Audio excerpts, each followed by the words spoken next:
Deputy साहब, तो ये मतलब इन्होंने तय कर लिया था कि अपना भूपी राणा या किसी और इनका जो विरोधी है गोल्डी बराड़ और लांस उर्वश ने मिलकर उसका कत्ल करवाना है ट्राई सिटी में।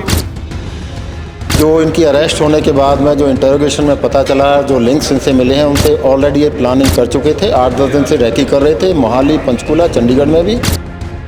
इन्होंने इस इंसिडेंट को जैसे दिल्ली में हुआ है, वकील की ड्रेस में आके लड़की ने उसको जब कस्टडी में नज़दीक जाके उसको शूट करना था, दूसरे ने उसको असिस्ट करना था। अभी तक आइडेंटिफाई नहीं हुआ जो शूटर था मेन। एक इनमें से जो सचिन है, इसने पार्किंग में ही जैसे ही होता है इंसिडेंट से पहले ध्यान बटाने के लिए इसने वहाँ पे खाली फायर करना था। जो चौथा लड़का है उमंग है, उसने ही जैसे ही अपनी ये गाड़ियाँ अंदर घुसती हैं कैंपस में, इसने बताना था कि हाँ गाड़ियाँ अंदर आ गई। ये जो 3 लड़के पकड़े गए हैं, इनका गोल्डी बराड़ से या लॉरेंस बिश्नोई से कैसे कांटेक्ट हुआ? स्टार्टिंग में जो ये इनके फॉलोअर्स हैं, जो इनको गैंगस्टर्स को फॉलो करते हैं, गोल्डी बराड़ को करते हैं, इनको वो बाहर बैठा है, डिक्लेयर टेररिस्ट है, उनको जो फॉलो करते हैं उनमें से चूज करते हैं भाई किसको ज़रूरत है। उनको अलोरमेंट देते हैं कि हम आपको बाहर सेटल कर देंगे, हम आपको पैसे देंगे, इतने पैसे देंगे। जब उनके काम करने के लिए कहता है हाँ जी मैं काम करूँगा, तो उसको कहते हैं आप इस आदमी को जाके मिलो। एक किस्म से मुझे ब्रेन वॉश कह सकते। उनकी जो पर्सनल रिक्वायरमेंट्स हैं उनको पूरी करने के लिए उनको यूटिलाइज करते हैं। महिला की भी बात सामने आ रही है, उसकी क्या भूमिका रहने वाली थी? जो महिला जो आइडेंटिफाई है वो एक तरह से मेन और पुरानी उनकी एसोसिएट है। उसका जो रोल है बड़ा कॉन्फिडेंट और डेयरिंग रोल है, और उसको जिस तरह से प्लानिंग और ड्रेस खरीद ली गई थी, उन्होंने वेपन जिसने चलाना था उस तक भी ये पहुंच गए थे। अगर यदि टाइमली इसका इनपुट नहीं मिलता तो कोई ना कोई बहुत बड़ा इंसिडेंट एक हो जाता है। दिल्ली पुलिस का कैसा सहयोग रहा आपको इसमें?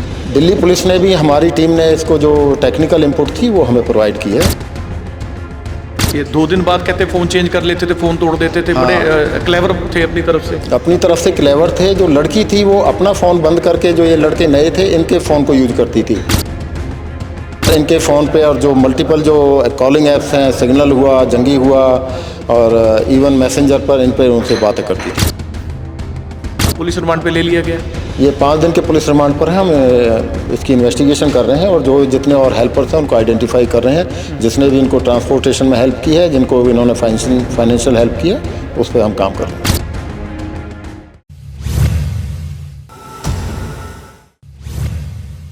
ਸੋ ਗੈਂਗਸਟਰਾਂ ਦੀ ਲਾਰ ਲੰਬੇ ਸਮੇਂ ਤੋਂ ਚੱਲਦੀ ਆ ਰਹੀ ਹੈ। ਇਸੇ ਸਿਲਸਿਲੇ ਦੇ ਵਿੱਚ ਗੋਲਡੀ ਬਰਾੜ ਤੇ ਲਾਰੈਂਸ ਬਿਸ਼ਨੋਈ ਨੇ ਮਿਲ ਕੇ ਭੂਪੀ ਰਾਣਾ ਦਾ ਕਤਲ ਕਰਵਾਉਣਾ ਸੀ, ਪਰ ਇਹ ਕਤਲ ਹੋਣ ਤੋਂ ਆਪਾਂ ਕਹੀਏ ਰੋਕ ਲਿਆ ਚੰਡੀਗੜ੍ਹ ਪੁਲਿਸ ਨੇ। ਚੰਡੀਗੜ੍ਹ ਪੁਲਿਸ ਦੇ deputy superintendent of police crime दे उदयपाल सिंह साहब मौजूद ने। गल करते हैं डिप्टी साहब, तो ये मतलब इन्होंने तय कर लिया था कि अपना भूपी राणा या किसी और इनका जो विरोधी है गोल्डी बराड़ और लांस उर्वश ने मिलकर उसका कत्ल करवाना है ट्राई सिटी में। ऑलरेडी जो इनकी अरेस्ट होने के बाद में जो इंटरोगेशन में पता चला, जो लिंक्स इनसे मिले हैं उनसे ऑलरेडी ये प्लानिंग कर चुके थे। 8-10 दिन से रैकी कर रहे थे मोहाली, पंचकुला, चंडीगढ़ में भी। ये पकड़े गए। इन्होंने इस इंसिडेंट को जैसे दिल्ली में हुआ है, एक वकील की ड्रेस में आके लड़की ने उसको जब कस्टडी में नज़दीक जाके उसको शूट करना था, दूसरे ने उसको असिस्ट करना था। जो अभी तक आइडेंटिफाई नहीं हुआ जो शूटर था मेन। और एक इनमें से जो सचिन है, इसने पार्किंग में ही जैसे ही होता है इंसिडेंट से पहले ध्यान बटाने के लिए इसने वहाँ पे खाली फायर करना था। खाली फायर करना था। और जो चौथा लड़का है उमंग है, उसने ही जैसे ही अपनी ये गाड़ियाँ अंदर घुसती हैं कैंपस में, इसने बताना था कि हाँ गाड़ियाँ अंदर आ गई हैं। ठीक है, उसने अलर्ट करना था। उसने अलर्ट करना। ये जो 3 लड़के पकड़े गए हैं, इनका गोल्डी बराड़ से या लॉरेंस बिश्नोई से कैसे कांटेक्ट हुआ?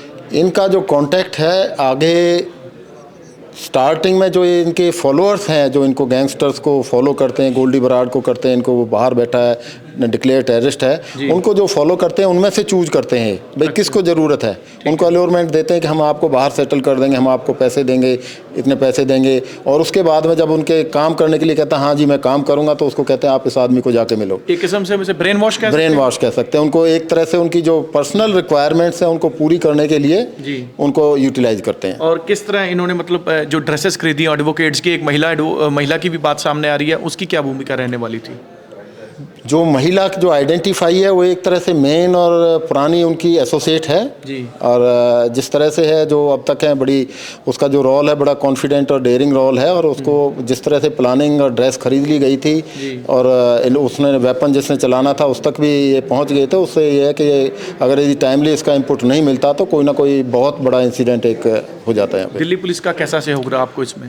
दिल्ली पुलिस ने भी हमारी टीम ने इसको जो टेक्निकल इनपुट थी वो हमें प्रोवाइड की है। उनकी टीम थी यहाँ पे, उन्होंने भी हमें प्रोवाइड किया। ये 2 दिन बाद कहते फ़ोन चेंज कर लेते थे, फ़ोन तोड़ देते थे। बड़े क्लेवर थे अपनी तरफ से। अपनी तरफ से क्लेवर थे। जो लड़की थी वो अपना फ़ोन बंद करके जो ये लड़के नए थे इनके फ़ोन को यूज करती थी बात करने के लिए अपने हैंडलर से आगे। और इनके फ़ोन पे और जो मल्टीपल जो कॉलिंग ऐप्स हैं, सिग्नल हुआ, जंगी हुआ और इवन मैसेंजर पर इन पर उनसे बातें करती थी और अपना डिस्क्लोज नहीं देती थी। जितनी ज़रूरत होती उतनी ही बात करती थी। कई बार इनके साथ रही भी है वो, कई बार अकेली रही है। और जब आप एक दूसरे से मिलने की आइडेंटिटी होते थे तो हाफ फोटो हाँ चेहरा नहीं होता था, ड्रेस के ऊपर आइडेंटिफाई करते थे, हाँ ये मुझे असिस्ट करेगा हैंडल हो, फिर बात होती थी इनकी। अच्छा, अब पुलिस रिमांड पे ले लिया गया? ये 5 दिन के पुलिस रिमांड पर है। हम इसकी इन्वेस्टिगेशन कर रहे हैं और जो जितने और हेल्पर्स हैं उनको आइडेंटिफाई कर रहे हैं। जिसने भी इनको ट्रांसपोर्टेशन में हेल्प की है, जिनको भी इन्होंने फाइनेंशियल हेल्प किया, उस पर हम काम कर रहे हैं। बिल्कुल ठीक है। So deputy SP Chandigarh police Udaypal Singh ਨਾਲ ਗੱਲਬਾਤ ਚੱਲ ਰਹੀ ਸੀਗੀ। ਜਿਹੜੇ 3 ਨਾਮ ਸਾਹਮਣੇ ਆਏ ਨੇ, ਸੰਨੀ, ਕੈਲਾਸ਼ ਅਤੇ ਉਮੰਗ, ਇਹ ਤਿੰਨੋਂ ਮਿਲ ਕੇ ਲੱਗੇ। ਨਾਲ ਇੱਕ ਪੂਜਾ ਨਾਂ ਦੀ ਕੁੜੀ ਦਾ ਨਾਮ ਵੀ ਸਾਹਮਣੇ ਆ ਰਿਹਾ, ਜਿਨ੍ਹਾਂ ਨੇ ਮਿਲ ਕੇ ਇਸ ਵਾਰਦਾਤ ਨੂੰ ਅੰਜਾਮ ਦੇਣਾ ਸੀ। ਔਰ ਟਰਾਈ ਸਿਟੀ ਦੇ ਵਿੱਚ ਚੰਡੀਗੜ੍ਹ ਕੋਰਟ ਦੀ ਵੀ ਡਿਸਟ੍ਰਿਕਟ ਕੋਰਟ ਦੀ ਰੇਕੀ ਕਰ ਰਹੇ ਸੀ, ਪੰਚਕੂਲਾ ਡਿਸਟ੍ਰਿਕਟ ਕੋਰਟ ਦੀ ਤੇ ਮੋਹਾਲੀ ਡਿਸਟ੍ਰਿਕਟ ਕੋਰਟ ਦੀ।